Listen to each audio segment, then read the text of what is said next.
Sarah, it's so scary. Hey Sarah, unlike you, Amber is sensitive. You should be kind to her. My husband was kind before we got married.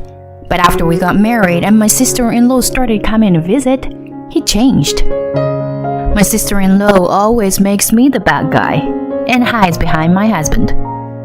And my husband gets angry when I don't show love toward my sister-in-law. I was beginning to regret my marriage, as my mother-in-law was the same as my husband. I am Sarah, 32 years old. People around me urged me to get married, and I finally made it happen 6 months ago.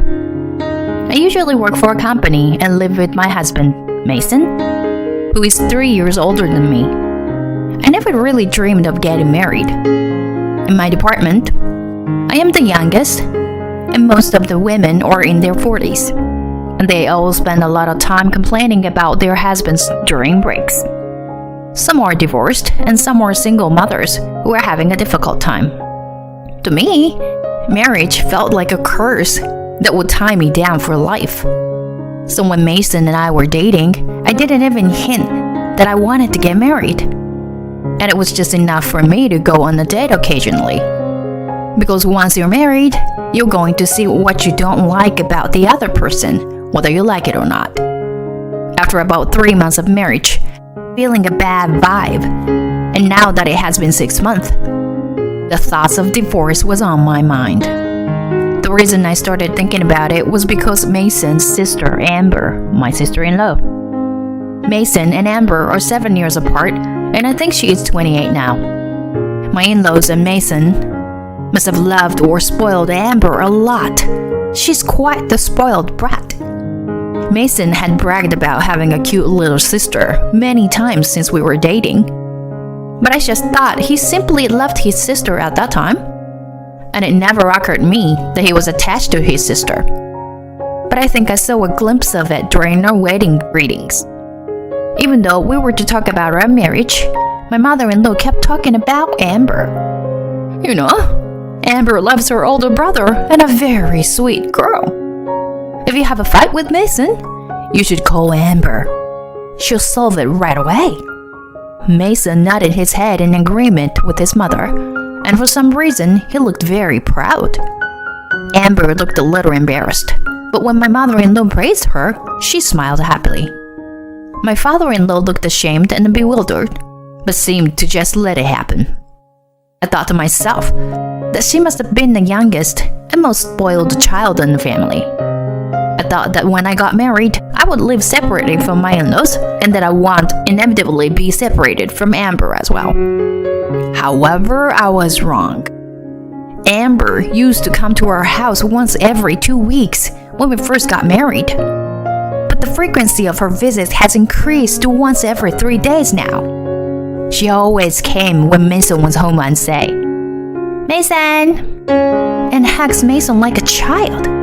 He would pat her head gently and said, Oh, Amber, you can't help it, can you? I'm married now, so no more for you. He says no, but he doesn't mean it. When I look at them with wide eyes, Amber shows tears in her eyes and gives Mason a frightened look. Sarah, it's so scary. Hey, Sarah, unlike you, Amber is sensitive. You should be kind to her. Mason has become a different person since we got married. Where is the kind Mason he used to be? Especially when Amber is involved. He becomes nervous, like a mother cat protecting her child. Even though I thought that my marriage was a failure, I had to live with my husband's relationship with his sister because it was not a valid reason for divorce. Amber's outbursts became more serious. I manage Mason's and my salary and give him an allowance of $500 a month. I also have an allowance of $500 for myself to keep it equal. But one day, Amber suddenly said, Mason, I got fired from my job. I don't know how Amber is behaving at work, but it is probably Amber who is at fault. It's obvious from her private life that she hasn't been taking her work seriously, and I feel sorry for the company that hired her. What? I'm gonna go and complain to them then. Hey, Sarah, we'll have to sue them for unfair dismissal. But Mason doesn't share my opinion. He wants to bring me into this and drive that poor company even further into the ground. Amber, do you even know why you were fired? Something about how all the guys were nice to me, but all the female seniors were mean to me. And a bunch of them went to their bosses, saying that they will quit because of me. Amber said with tears in her eyes, and Mason became even more furious. Why would they make such a lovely girl to go through such a thing? I'm going to go directly to those bosses and have them fired.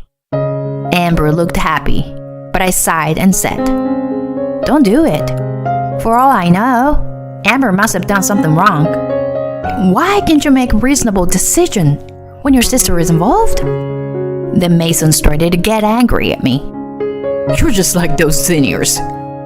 Amber is in pain and suffering, and you're trying to spread her wounds. You are now like Amber's sister. You should be aware of that. I may have become Amber's sister-in-law, but that doesn't mean I should treat her like a child.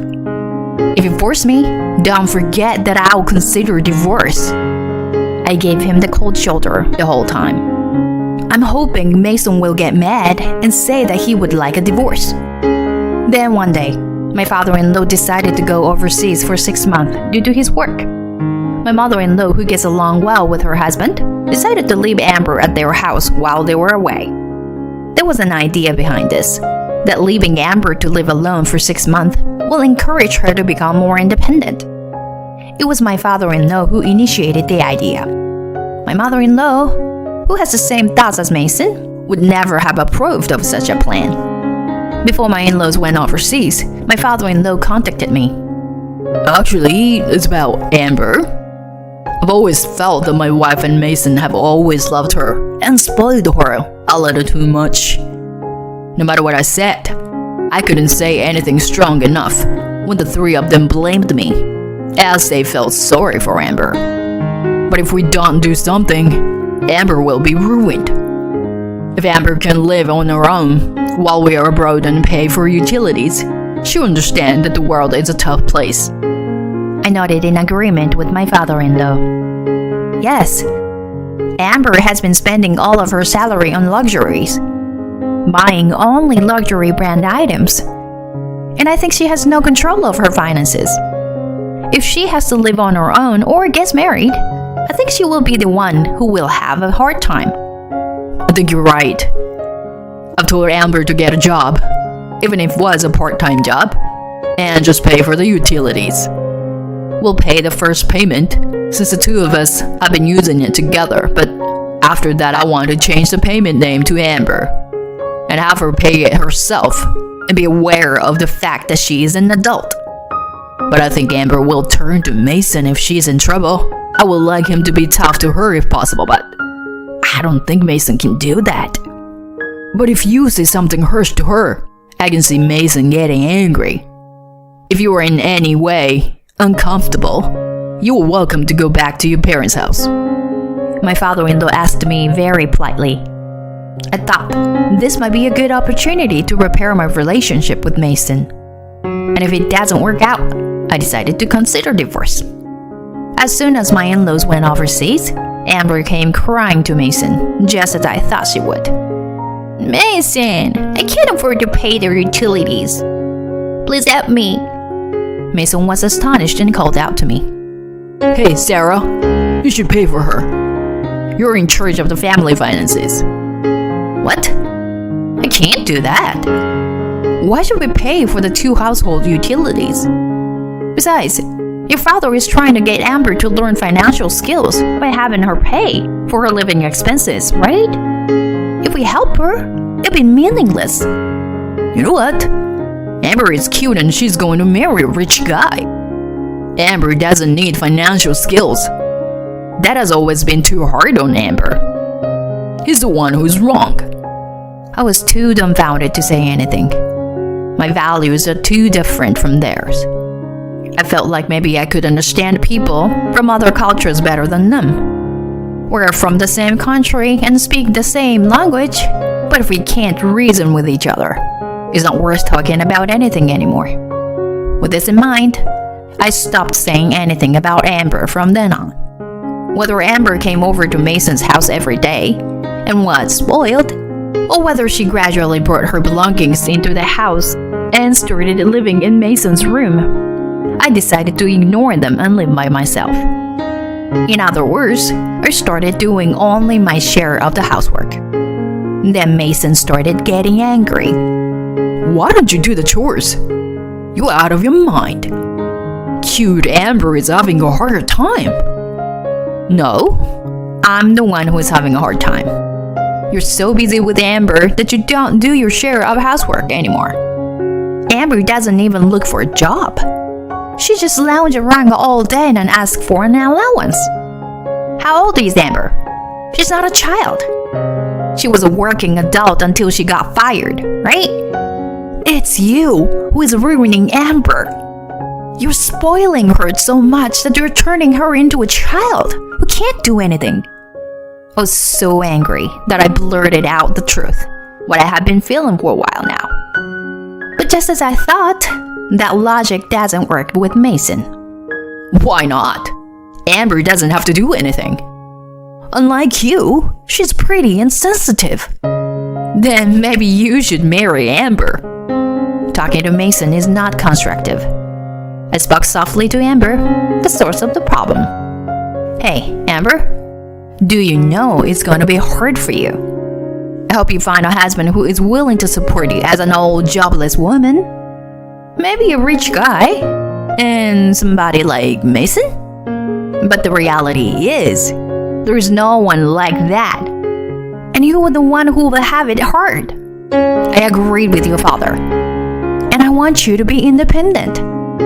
If you want to stay with us, you're going to have to pay for staying here. If you don't want to do that, then you will have to do all the housework. If you don't want to do that, then go back to your parents' place. You have to be able to earn your own money, at least for utilities. And if you want us to help you, we'll help you at least a little. The only person who can say no to this and no to that are children who are in that kind of phase. Don't you understand that you've been troubling me all along? I said with a smile. But Amber started crying and went to hug Mason again. Mason is constantly berating me and preventing Amber from being independent. After that, I decided to live my life, ignoring these siblings. 2 months after my in-laws went overseas, I received a payment slip for water and utility bills. The mailing name was in Amber's name, but the address was ours. I put them on a table and left them there. I even received a notice that the water supply would stop if the payment is not made. My parents-in-law's house is probably without electricity or gas. After a while, the water supply will be shut off too. It's not mine, so whatever. I decided to ignore everything and leave Amber to my in-laws when they come back. I thought this would make my mother-in-law understand what was the problem. After that, I tried to visit my friend's house as much as possible because Mason and I would fight whenever we saw each other. When I talked to the senior staff at work, they supported me and said that they will be there whenever I'll have to get a divorce. They told me that I should make a record of conversations and that I should keep a diary, which I immediately decided to do. And now it's been 6 months since my in-laws went overseas. The day they returned home was a holiday, and Mason and Amber had gone somewhere, so I was home alone for the first time in a while. Just after noon, the doorbell rang at the apartment. It was my mother-in-law with a furious look on her face. I had a bad feeling about this as I sent her up to her room. Amber told me that you promised to pay her utilities until she found a job. I can't believe you ignored that and didn't pay at all. When we came home tired after a long trip, I couldn't believe there was no electricity or water. Are you harassing us? My mother-in-law is just like Mason. I sighed and explained the situation. Amber was staying with us. She was always been very attached to Mason. And even when we were at work, she was always hanging around the house. She doesn't do any housework. She doesn't pay any nurse's fees. So why should we have to pay for your utilities? I thought I said the right thing. But of course, my mother-in-law didn't understand. You know Amber is our princess, right? Why are you being so hard on her? Like her father. She's sensitive and fragile, and we have to protect her. Is that being a good mother? It means you didn't try to raise your daughter to be a decent adult from the beginning, right? It's Amber who will be in trouble later. If you are a parent, don't you think you should be tough on her now? What do you know about us? Just as my mother-in-law and I were arguing, Mason and Amber came home. Now it's 3 against 1. I was able to leave from my parents' house with the bag I had packed earlier when the doorbell rang. I answered the intercom to find my father-in-law standing there. When I let him in, the first thing he did was to scold Amber. What the hell did you think you were doing? Your mother told me everything. I heard that you had been staying at your brother's and causing trouble for Sarah. Then it was my mother-in-law who responded. No, that's not true. Amber couldn't find a job and asked Mason for help. But Sarah gave her a cold shoulder and didn't want to help at all. Mason took pity on Amber and at least let her stay at home. Sarah said she would pay the utilities, but she didn't. The electricity and water were cut off because of Sarah. I hurried to correct her story. Oh no, that's completely false. I never said I was going to pay it. Yes, the utility bills did arrive at my house, but I put it on the table in front of the sofa, where Amber always lounges, so that she can easily find it. And I told her to pay it properly. I grabbed my voice recorder and played back the words I had said to Amber a while back. Of course, it included Mason's insane statements. Amber crying to Mason after I had told her this, and Mason berating me. It was my father-in-law who was furious. You guys, I knew you were troubling Sarah. Sarah has been so politely admonishing Amber, and you guys just kept blaming Sarah. I don't understand why you were wrong. But my mother-in-law, Mason, and Amber don't seem to give a damn about what my father-in-law says to them. My father-in-law must have been annoyed by those 3 for a long time. He would sigh deeply with a sad face. So I made a suggestion. Should I have someone else listen to this audio and have them tell me what they think of it to get a third-party perspective? If they got upset here, it means that they knew it was their fault while they were putting the blame on me. But my mother-in-law's eyes lit up. That's a great idea. Then let's send it to our relatives and let them make a decision. Mason was nodding his head in agreement, and Amber was also happy about the idea. I was so surprised at their attitude that I wondered if my relatives were thinking the same way as my mother-in-law and Mason. But my father-in-law smiled gently to reassure me, and I relaxed a little. To the end, no matter who I asked, all they had to say was that they blamed my mother-in-law.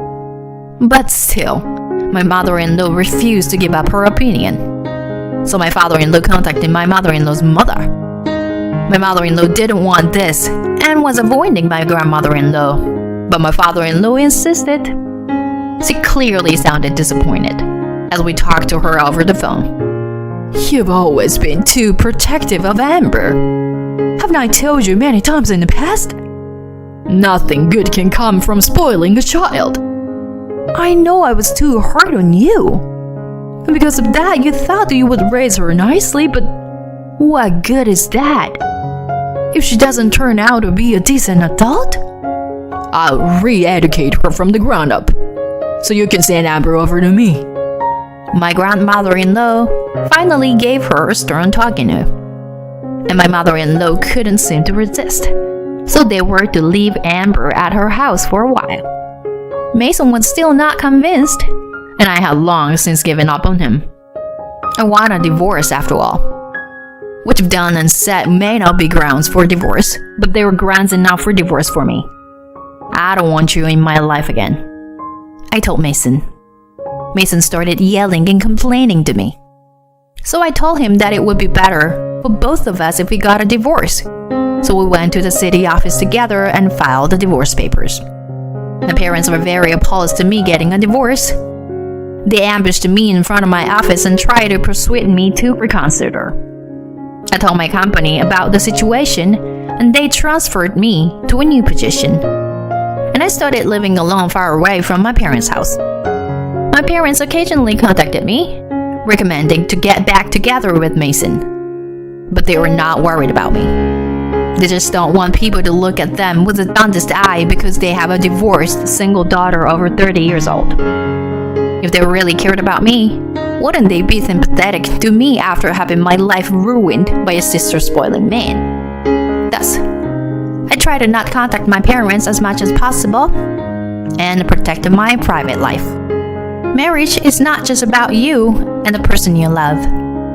It also involves other in-laws. If so, I want to live freely. If I find someone I want to spend the rest of my life with, I would probably get married again, even if it means I would have to bear the burden of my in-laws. I am now concentrating on my work and leading a more fulfilling life than I did before my divorce.